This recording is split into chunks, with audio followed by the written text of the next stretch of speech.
हमारी इस कहानी की शुरुआत में हम हमारे मेन कैरेक्टर को देखते हैं जो 2 इंसेक्ट किलर स्प्रे का यूज करके एक स्लाइम को मार देता है और उस स्लाइम से उसे एक स्टोन भी मिलता है।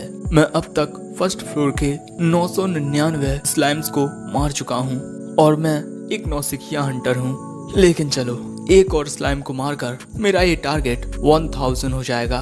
और इसके बाद वो अगले स्लाइम को मारने के लिए जाने लगता है और जिस जगह पर इस वक्त ये है यहाँ पर काफी सारे कैमरास लगे हुए हैं।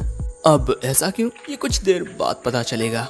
और तभी हमारे मेन कैरेक्टर को एक स्लाइम नजर आता है और उसे उसकी आंखों से सब कुछ दिखाई दे जाता है, जैसे इस स्लाइम की पावर, उसकी एचपी बिल्कुल किसी गेम की तरह। और इसके बाद वो धीरे धीरे उस स्लाइम के पास जाकर उस पर अपने इंसेक्ट किलर स्प्रे से हमला करता है, लेकिन तभी वो गोल्ड स्लाइम वहां से भागने की कोशिश करता है। सो तभी हमारा एमसी एक स्प्रे गन निकालकर उस गोल्ड स्लाइम पर शूट करता है, जिसके बाद वो गोल्ड स्लाइम मारा जाता है। तुम भले से ही एक रेयर गोल्ड स्लाइम थे, लेकिन तुम भी मेरी स्ट्रॉन्ग जेट स्प्रे गन से बच नहीं सके। लेकिन इसके बाद वो देखता है कि एक रेयर गोल्ड स्लाइम को मारने के बाद भी उसका लेवल अप नहीं हुआ। अब इसके बाद वो उस स्लाइम से मिला अपना जेम स्टोन उठाने के लिए जाता है, लेकिन उस जेम स्टोन की जगह एक कार्ड मिलता है। वो उस कार्ड को देखता है जिस पर एक परी थी और ये है एक सर्वेंट कार्ड। और इसके बाद हमें हमारे एमसी का नाम पता चलता है, काइतो ताकागी। इसके बाद काइतो इस कार्ड के स्टेटस को चेक करता है, जिससे उसे पता चलता है कि ये एक वेलकरी है और इसका नाम सिल्फी है। और अब उस कार्ड को पाकर काइतो बहुत ज्यादा खुश हो जाता है, लेकिन तभी वो चेक करता है कि किसी ने उसे देखा तो नहीं और कहीं यहाँ पर कोई कैमरा तो नहीं है, क्योंकि अगर किसी ने मेरे पास ये कार्ड देख लिया तब वो इसे मुझसे ले लेगा, क्योंकि सर्वेंट कार्ड बहुत ज्यादा स्पेशल होते हैं। इसके बाद काइतो अपने फोन में चेक करता है कि सिल्फी आखिर किस तरह की सर्वेंट है, लेकिन उसे कोई जानकारी नहीं मिलती। अरे ये तो एक वेलकरी है ना? पुरानी कथाओं के अनुसार वेलकरी एक डेमी गॉड होती है, कहीं ये कोई रेयर कार्ड तो नहीं है। अब इसके बाद काइतो इस डंजियन फ्लोर से जाने लगता है ताकि इस कार्ड के बारे में और इन्फॉर्मेशन इकट्ठा कर सके, लेकिन तभी वहाँ से कुछ और हंटर्स गुजरते हैं, जिन्हें देख काइतो सोचता है काश मेरे पास भी एक अच्छा आर्मर होता।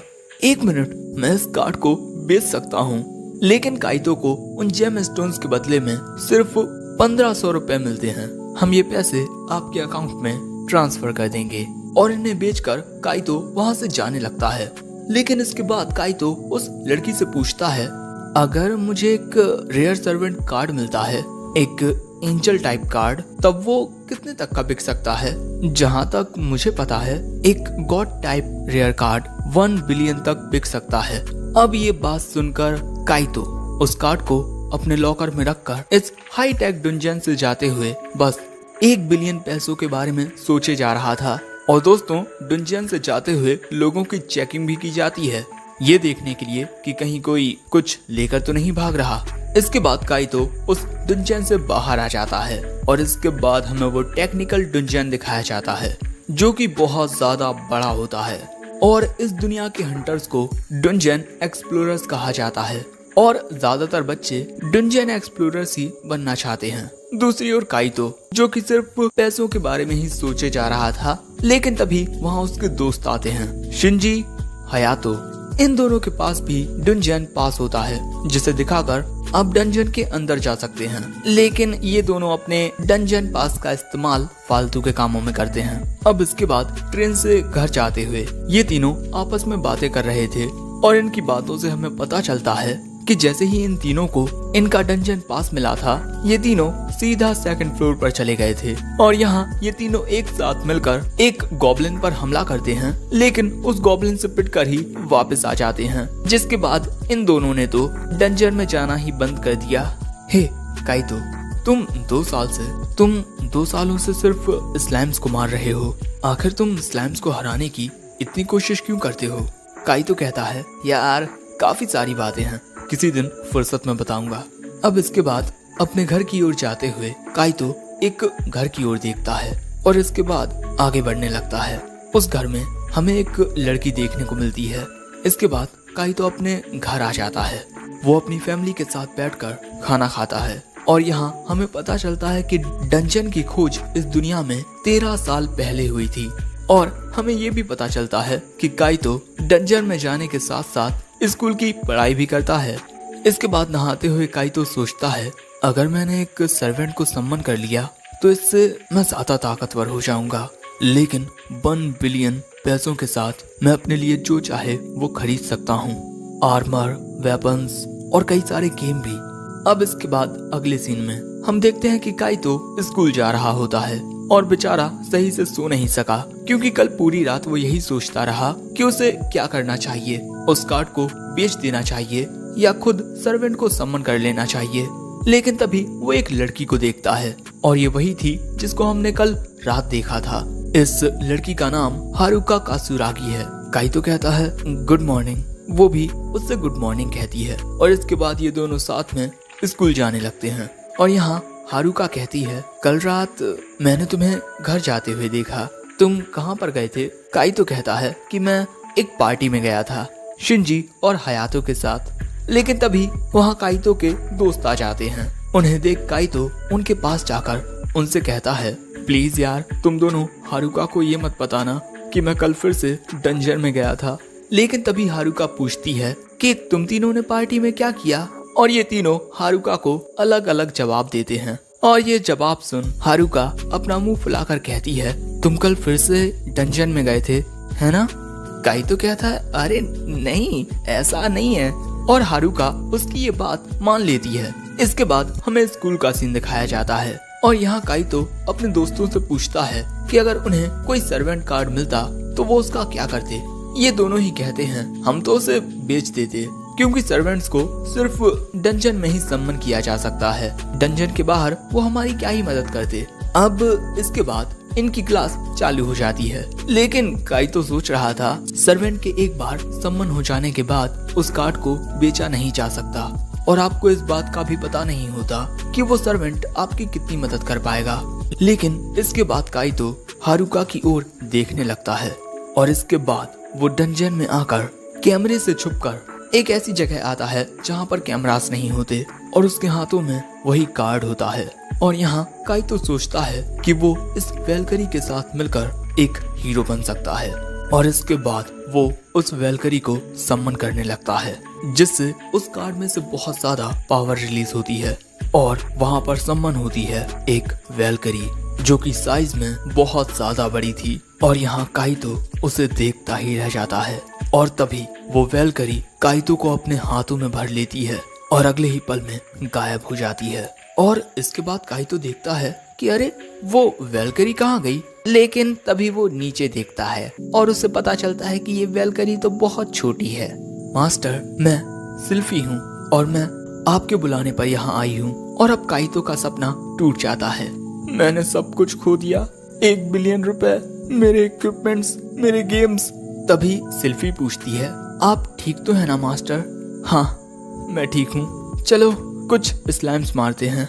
लेकिन तभी सिल्फी बताती है कि उसे पास ही में किसी स्लाइम की प्रेजेंस महसूस हो रही है और इसके बाद वो काइतो को उस ओर ले जाने लगती है और वहाँ काइतो को एक स्लाइम मिलता है। काइतो सिल्फी से कहता है कि वो उस स्लाइम को मारे। सिल्फी उस स्लाइम के पास जाकर वहाँ पर अपनी मैजिक पावर डिवाइन लाइटनिंग से अटैक करती है, जो कि बहुत ही ज्यादा खतरनाक होता है, जो देख काइतो के भी होश उड़ जाते हैं। और इसके बाद हमें पता चलता है कि सिल्फी काइतो से 17 गुना ज्यादा ताकतवर है। लेकिन तभी सिल्फी काइतो से कहती है, मास्टर वो क्या है कि मुझे भूख लगी है। और यहाँ हमें पता चलता है कि सिल्फी जेम स्टोन्स खाती है। सो अब काइतो सिल्फी को वो जेम स्टोन खिला देता है। जेम स्टोन खाने के बाद सिल्फी काइतो को एक और स्लाइम के बारे में बताती है और उस ओर उसे ले जाने लगती है। लेकिन तभी काइतो कहता है, तुम मॉन्स्टर्स को डिटेक्ट कर सकती हो, है ना? और जब तुम अपनी पावर्स का यूज करती हो तो तुम्हें भूख लगती है और भूख लगने पर तुम जेम स्टोन्स खाती हो। सिल्फी कहती है, हाँ। सो अब काइतो कुछ देर सोचने के बाद कहता है, स्लाइम कहाँ पर है सिल्फी? सो अब सिल्फी उसे वहाँ लेकर जाती है और वहाँ आने के बाद काइतो वहाँ पर काफी सारे स्लाइम्स को अपने स्प्रे से मारने लगता है। ये सही है। सिल्फी स्लाइम्स का पता लगाएगी और मैं उन्हें मारता जाऊंगा। और काफी सारे स्लाइम्स को मारने की वजह से काइतो का लेवल अप होता है और अब वो लेवल 4 पर आ चुका है और उसे एक टाइटल भी मिल जाता है, स्लाइम स्लेयर। और ये टाइटल उन्हीं को मिलता है जो स्लाइम्स को मारने में माहिर हो जाते हैं। और अब से जब भी काइतो स्लाइम से लड़ा करेगा उसके स्टेटस 50% अप हो जाएंगे।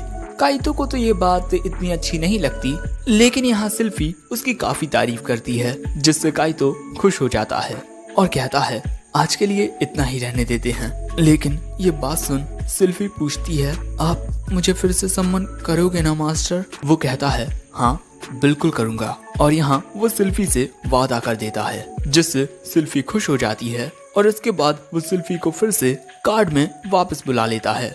इसके बाद हम देखते हैं कि आज काइतो ने काफी सारे स्लाइम्स को मारा है, जो देख ये लड़की भी हैरान हो जाती है। काइतो कहता है आज मुझे कुछ ज्यादा ही स्लाइम्स मिल गए, मेरी किस्मत अच्छी थी। वो लड़की कहती है सच में आज तो तुमने बहुत सारे स्लाइम्स को मार लिया। और इतने सारे जेम स्टोन्स के बदले में काइतो को 15,000 रुपए मिलते हैं। इसके बाद हम काइतो को उसके रूम में देखते हैं और वो सिल्फी के बारे में ही सोच रहा था। उसमें बहुत ज्यादा ताकत है, हम दोनों साथ में मिलकर सेकंड फ्लोर पर भी जा सकते हैं। और इसी बारे में सोचते हुए वो सो जाता है और फिर वो सपना देखता है। वो हारुका के साथ में टीवी देख रहा था, क्योंकि डंजन नंबर 37 में हारुका के पापा थे। एक रिपोर्टर उनसे पूछती है इस डंजन के बारे में आपका क्या कहना है? वो कहते हैं हम इस डंजन के बारे में और भी पता लगाएंगे। और हारुका के पापा एक टीम के कैप्टन होते हैं और उन्हें डंजन नंबर 37 का हीरो कहा जाता है।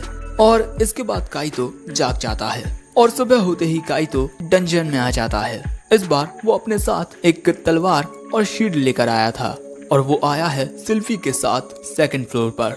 मैं इस डंजन के अंदर जाऊंगा और एक दिन मैं डंजन के इस रहस्य को सभी के सामने लाऊंगा।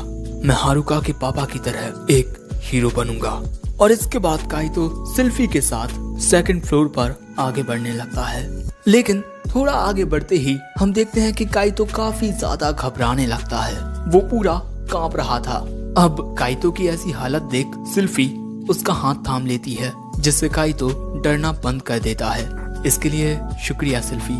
लेकिन इसके बाद सिल्फी बताती है कि उसे एक गॉब्लिन सेंस हो रहा है और ये बात सुन काइतो वहाँ से भागने लगता है, ये कहते हुए मुझे कुछ जरूरी काम याद आ गया है। लेकिन तभी वो हारुका के पापा को याद कर रुक जाता है। नहीं, मैं इस तरीके से नहीं भाग सकता, आखिर मैं एक हीरो बनना चाहता हूँ। और इसके बाद काइतो खुद में थप्पड़ मारकर खुद को समझाने लगता है, जिससे उसके गाल फूल जाते हैं। लेकिन इसके बाद वो अपनी वुडन स्वॉर्ड से गॉब्लिन का सामना करने के लिए तैयार हो जाता है। इसके बाद ये दोनों उस गॉब्लिन को देखते हैं और यहाँ पर काइतो इस गॉब्लिन को हराने के लिए सिल्फी को भेज देता है। लेकिन सिल्फी के हमला करने से पहले ही काइतो उसके सामने आ जाता है। माफ करना सिल्फी, लेकिन मैं खुद इसका सामना करूंगा। लेकिन इसी के साथ उसे काफी ज्यादा डर भी लग रहा था। अब इसके बाद काइतो उस गॉब्लिन पर हमला करता है, लेकिन गॉब्लिन इस हमले को आसानी से डॉच कर देता है और इसके बाद काइतो पर ही हमला कर देता है। लेकिन काइतो अपने शील्ड से उसे रोकने लगता है और इसके बाद वो अपना पूरा जोर लगाकर उस गॉब्लिन को दूर फेंक देता है और इसके बाद अपनी तलवार से वार करता है। लेकिन वो गॉब्लिन काइतो से ज्यादा समझदार था, इसलिए उस हमले को रोक लेता है और इसके बाद काइतो को धक्का देकर उस पर हमला कर देता है। लेकिन तभी काइतो अपने स्प्रे से उस गॉब्लिन की आंखों पर वार करता है, जिससे उस गॉब्लिन की आंखें जलने लगती हैं और अब उस गॉब्लिन को कुछ दिखाई नहीं देता। इसी मौके का फायदा उठाकर काइतो गॉब्लिन पर वार करने के लिए जाता है, लेकिन एक पत्थर से पैर टकरा जाने की वजह से उसका बैलेंस बिगड़ जाता है और गलती से ही उसका ये हमला गॉब्लिन में जाकर लगता है, जिससे वो गॉब्लिन खत्म हो जाता है। लेकिन भैया काइतो तो काफी ज्यादा घबरा चुका था और इसके बाद काइतो उस गॉब्लिन के जेम स्टोन को ले लेता है और तभी सिल्फी कहती है आप तो बहुत ज्यादा अमेजिंग हो मास्टर। और तभी अचानक काइतो ग्लो करता है, क्योंकि उसका लेवल अप हो चुका है, लेवल 5, और अब उसे एक न्यू स्किल भी मिल जाती है, गॉब्लिन स्लेयर टैम्प। टैम्प वो होते हैं जो गॉब्लिन्स के डर पर काबू कर लेते हैं। लेकिन काइतो की ये स्किल टेम्पररी है, क्योंकि अभी भी उसके अंदर से गॉब्लिन्स का डर पूरी तरीके से खत्म नहीं हुआ है। लेकिन इसी के साथ ये दोनों आगे बढ़ने का तय करते हैं और अब ये दोनों एक साथ मिलकर गॉब्लिन्स का सामना करने लगते हैं। और अब काइतो काफी आसानी से गॉब्लिन्स को मार पा रहा था, जिससे उसका स्टेटस भी इंक्रीज हो जाता है। अब आगे बढ़ते हुए ये दोनों बातें करने लगते हैं। सिल्फी कहती है, मुझे माफ कर दीजिए मास्टर, मुझे इस डंजन के बारे में ज्यादा नहीं पता है, इसीलिए मैं आपके ज्यादा काम नहीं आ सकती। सो काइतो कहता है, तुम चिंता मत करो, हम दोनों एक साथ मिलकर इस डंजन के बारे में पता लगाएंगे, ठीक है।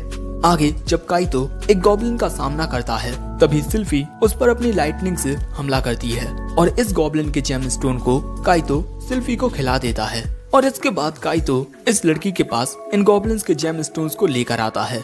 आज तुम पहली बार सेकंड फ्लोर पर गए और इतने सारे गॉब्लिन्स को हरा भी दिया, वाह।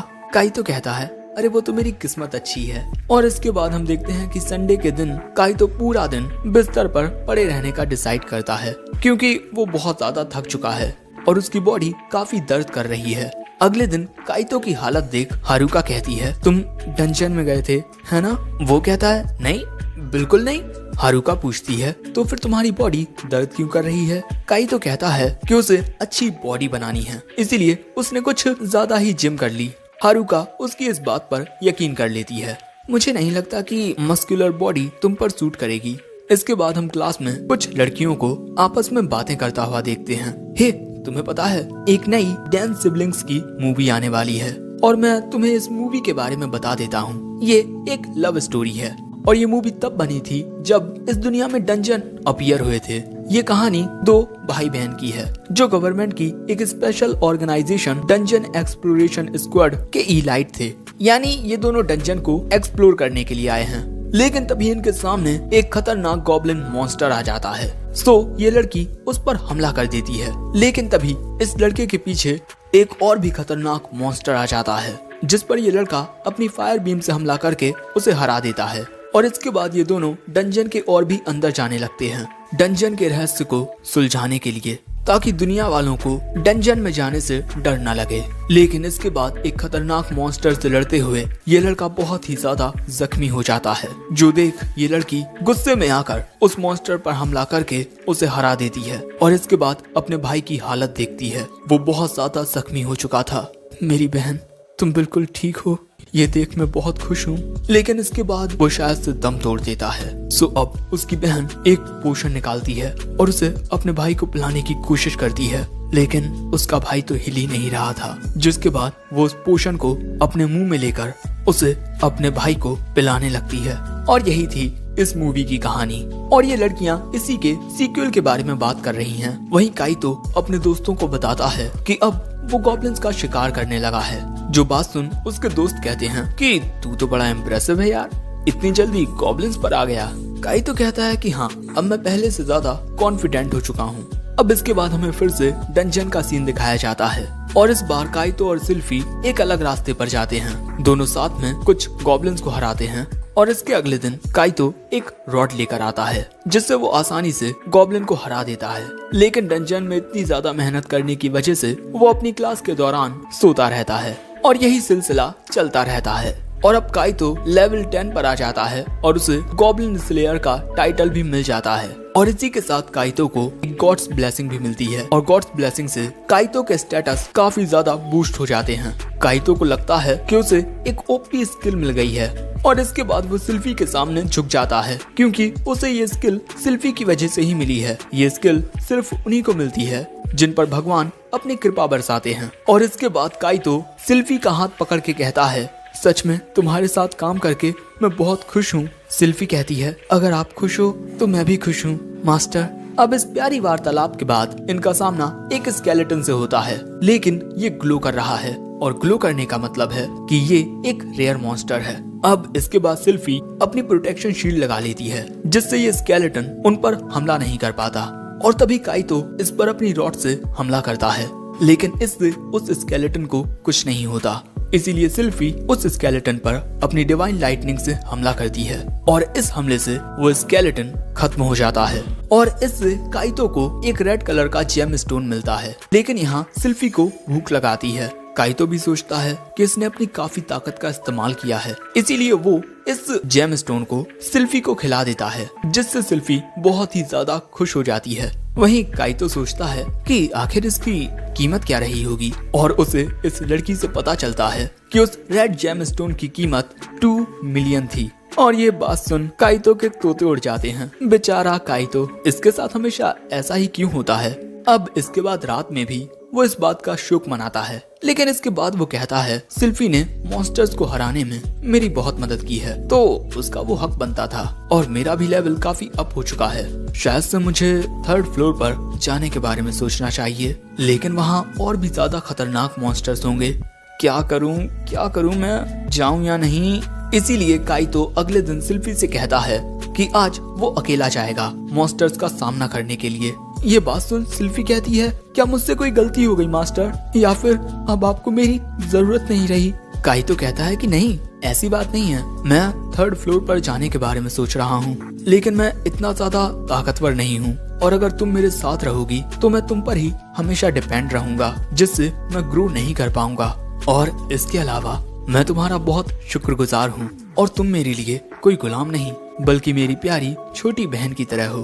तो क्या मैं तुम्हें अपनी बहन बना सकता हूँ? सिल्फी कहती है कि हाँ बिल्कुल, ये तो मेरी खुशकिस्मती है। सच में मास्टर, आप मेरी कितनी ज्यादा परवाह करते हो। और इसके बाद काइतो सिल्फी को सिल कहकर बुलाने लगता है और इससे सिल्फी भी काफी खुश होती है। लेकिन तभी सिल्फी बताती है कि उनकी ओर एक मॉन्स्टर आ रहा है। ये एक गॉब्लिन होता है, इसीलिए काइतो अकेला उसे हराने के लिए जाता है। लेकिन इस बार बेचारा मार खा के आता है और अपनी रिकवरी के लिए एक हीलिंग पोशन खरीदता है, जिसमें उसके काफी सारे पैसे खर्च हो जाते हैं। घर आकर वो सोचता है कि मुझे अपने लिए कुछ और इक्विपमेंट्स भी खरीदने होंगे और सिल के खाने के लिए जेम स्टोन्स का एक स्टॉक भी रखना होगा। और इसीलिए अब वो फिर से 1st फ्लोर पर आ जाता है स्लाइम्स को मारने के लिए। और जब उसके दोस्तों को ये बात पता चलती है तब वो कहते हैं, तुम फिर से स्लाइम्स को मारने लगे, आखिर ऐसा क्यों? इससे पहले कि काइतो उनसे कुछ कहता, हारुका ये स्लाइम वर्ड सुन लेती है और इसीलिए काइतो यहाँ पर कुछ बहाना बना देता है कि स्लाइस चीज कितना अच्छा होता है ना? हारुका को उसकी बात पर यकीन हो जाता है और वो वहाँ से चली जाती है। इसके बाद डंजन में हम देखते हैं कि काइतो काफी सारे जेम स्टोन्स को इकट्ठा कर चुका है और इसीलिए अब वो जाने का फैसला करता है। लेकिन तभी सिल्फी को कुछ अजीब सेंस होता है और ये एक सिल्वर स्लाइम होता है। काइतो इस पर अपने जेट स्प्रे से हमला करता है, लेकिन वो स्लाइम इससे बच जाता है। लेकिन तभी सिल्फी उस पर अपनी लाइटनिंग से हमला करती है, जिससे वो स्लाइम मारा जाता है और उससे काइतो को एक और रेयर कार्ड मिलता है और ये है एक विस्काउंट क्लास डेविल। क्या मुझे एक डेविल को सम्मन करना चाहिए? कहीं इससे कोई दिक्कत ना हो जाए। और एक गॉड और एक डेविल, आखिर क्या होगा? लेकिन काइतो उसे सम्मन करने का डिसाइड कर लेता है और इसके बाद वो सम्मनिंग रिचुअल परफॉर्म करने लगता है और फिर वहाँ पर बहुत ही खतरनाक आग का बवंडर आ जाता है और उसमें से एक डेविल निकलती है, बहुत ही ज्यादा विशाल। और इसके बाद वो काइतो में समा जाती है। लेकिन इसके बाद काइतो देखता है कि वहाँ पर तो कुछ नहीं है और वो समझ जाता है कि हाँ भाई, फिर से ये कोई छोटी बच्ची है। और अब वो डेविल काइतो को देखती है। और दोस्तों, इसी के साथ ये एपिसोड एंड हो जाता है। तो तुम्हें ये स्टोरी कैसी लगी कमेंट में जरूर बताना और क्या तुम इसका पार्ट 2 देखना चाहते हो ये भी बता देना। और पार्ट 2 देखने के लिए इस वीडियो पर ज्यादा से ज्यादा लाइक और कमेंट करो। इसी के साथ इस वीडियो को अपने दोस्तों और परिजनों के साथ शेयर भी कर देना ताकि इस वीडियो की रीच बढ़े और इस पर अच्छा रिस्पॉन्स आए, जिससे मैं इसके एपिसोड 2 को एक्सप्लेन करूँ। और हमने और भी कई सारी सीरीज को एक्सप्लेन किया है, उन्हें भी तुम चेकआउट कर सकते हो हमारे चैनल पर। और ऐसी ही